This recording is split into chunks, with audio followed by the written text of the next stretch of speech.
Pemirsa, sihir atau perbuatan untuk menyakiti orang lain dengan menggunakan bantuan jin atau syaitan adalah salah satu perbuatan yang dilaknat Allah Subhanahu wa Ta'ala. Tingkatan dosa bagi yang melakukannya hampir sama dengan dosa menyekutukan Allah. Kisah Nabi Musa dengan para penyihir di masa Fir'aun seharusnya menjadi pembelajaran bagi kita semua bahwa sebesar-besarnya kekuatan sesungguhnya hanyalah milik Allah Subhanahu wa Ta'ala.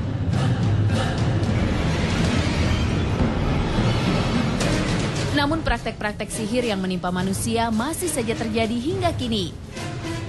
Berikut kami sajikan kasus-kasus sihir mencengangkan yang pernah terjadi. Kasus pertama terjadi pada Supiati. Tanpa diketahui penyebabnya, tubuh Supiati dipenuhi oleh ratusan paku dan benda tajam lainnya yang tidak dapat dijelaskan secara ilmiah. Sejak 1,5 tahun lalu, Supiati mengalami gejala penyakit aneh yang sangat menyakitkan. Awalnya ia hanya merasakan panas di sekujur tubuhnya, namun tanpa diduga tiba-tiba banyak paku dan benda tajam lainnya yang keluar dari dalam tubuh Supiati. Pengobatan secara medis dan spiritual pun dijalani Supiati di Rumah Sakit Nur Hidayah. Di rumah sakit ini Supiati tidak hanya diberi obat-obatan yang bisa mengurangi rasa sakit. Supiati juga belajar doa-doa dan amalan sesuai syariat Islam demi mencari ridho Allah Subhanahu wa Ta'ala untuk kesembuhannya. Seperti firman Allah dalam surat Al-Falaq, katakanlah, aku berlindung kepada Tuhan yang menguasai subuh, dari kejahatan makhluknya dan dari kejahatan malam apabila telah gelap gulita. Dan dari kejahatan wanita-wanita tukang sihir yang menghembus buhul-buhul dan dari kejahatan pendengki bila ia dengki. Selama menjalani pengobatan dengan 2 metode inilah, puluhan paku dan benda asing lainnya di dalam tubuh Supiati berhasil dikeluarkan. Terutama ketika lantunan ayat suci Al-Quran dibacakan di sekitar tubuh Supiati. Meski begitu, hingga kini di dalam tubuh Supiati masih tertanam benda-benda tajam lainnya yang masih menimbulkan rasa sakit, walaupun jumlahnya sudah jauh berkurang. Kasus sihir kedua terjadi pada seorang guru taman kanak-kanak di Kutai Timur, Kalimantan Timur, bernama Nur Syaidah. Awalnya muncul rasa sakit luar biasa di perut Nur Syaidah pada tahun 1991. Ternyata di dalam perut Nur Syaidah ditemukan puluhan kawat besi yang keberadaannya tidak dapat dijelaskan secara medis dan ilmiah. Dokter yang mengobati Nur Syaidah kala itu pun tidak dapat memberikan penjelasan logis terhadap penyakit yang dideritanya.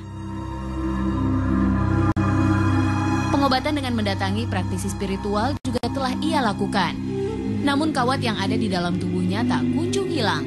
Bahkan puluhan kawat besi terus tumbuh hingga menembus kulitnya. Kekuatan sihir yang besar seperti santet dan teluh yang dikirim seseorang kepada Nur Syaidah menjadi penjelasan yang akhirnya dipercaya banyak pihak.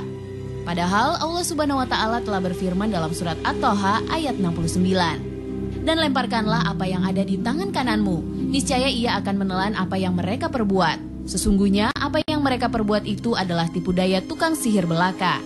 Dan tidak akan menang tukang sihir itu dari mana saja ia datang. Maka jika Allah berkehendak, tidak ada kekuatan dari seluruh penjuru bumi dan langit yang dapat menghalanginya. Setelah 18 tahun menyimpan kawat di dalam tubuhnya, akhirnya pada tahun 2009 kawat yang ada di dalam tubuh Nur Syaidah dapat dikeluarkan. Kawat-kawat tersebut bisa dikeluarkan ketika ia mulai lebih mengkusyukkan diri beribadah dan meminta pertolongan kepada Allah Subhanahu wa Ta'ala.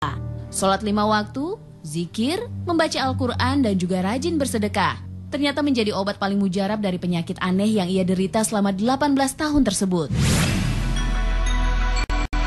Kasus sihir lainnya terjadi pada Dwi Prasetyo. 53 jarum telah terdeteksi secara medis tersebar di kepala pemuda asal Blitar ini. Tak ada yang dapat menjelaskan bagaimana jarum dan benda asing tersebut bisa masuk ke dalam kepalanya. Keberadaan puluhan jarum di kepalanya ini tidak hanya menimbulkan rasa sakit yang luar biasa, namun mulai menyebabkan kemampuan penglihatannya yang berkurang. Dwi Prasetyo bahkan mulai sulit bernafas melalui hidung, mengalami kesulitan berbicara, dan merasakan sakit di bagian tenggorokan. Beragam usaha penyembuhan telah dilakukan Dwi, baik secara medis maupun spiritual. Pihak kedokteran menjelaskan adanya kemungkinan Dwi mengidap tumor hidung. Namun tim dokter masih belum dapat menjelaskan bagaimana benda asing berupa jarum tersebut bisa berada di dalam kepala Dwi.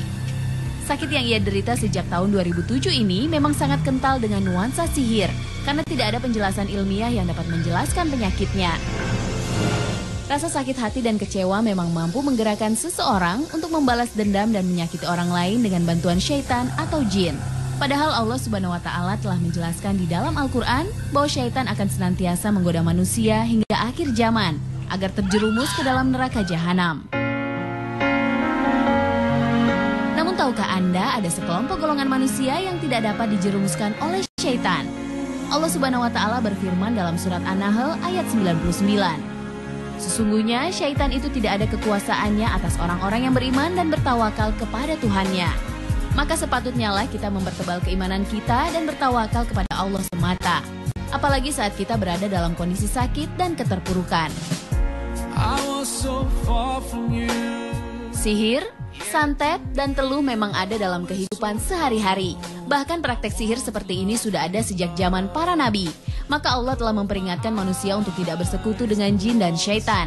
Karena jin dan syaitan hanya akan membawa kerusakan kepada diri manusia. Namun tahukah Anda ada sebuah kota di Massachusetts, Amerika Serikat yang disebut sebagai kota sihir? Bahkan di kota ini terdapat sebuah museum sihir yang bernama The Salem Witch Museum. Kota Salem memang memiliki sejarah panjang dengan rentetan peristiwa aneh yang diduga sebagai praktek sihir. Beragam penyakit aneh yang diderita penduduk kota menyebabkan kepanikan dan juga membuat banyak dugaan mereka terkena sihir dari orang-orang kelas bawah yang tinggal di kota itu. Selain itu ada penduduk yang mati tak wajar, yang diduga karena terkena sihir. Di tahun 1688, separuh penduduknya ditangkap dan dihukum mati karena diduga terlibat praktek sihir. Sihir adalah perbuatan yang dilarang dalam ajaran agama Islam. Sihir dilarang karena siapapun yang melakukan perbuatan sihir dengan bantuan jin dan syaitan dan bertujuan menyakiti sesama manusia akan ditempatkan derajatnya sama dengan setan. Padahal Allah Subhanahu wa Ta'ala telah menempatkan manusia pada derajat tertinggi makhluk ciptaannya, karena manusia diberi akal dan pikiran untuk mempelajari banyak hal. Demikian Mozaik Islam hari ini. Semoga apa yang menjadi bahasan kali ini dapat mempertebal iman dan takwa kita kepada Allah Subhanahu wa Ta'ala dan bisa memberi inspirasi untuk tetap teguh di jalan yang diridhoi Allah. Wassalamualaikum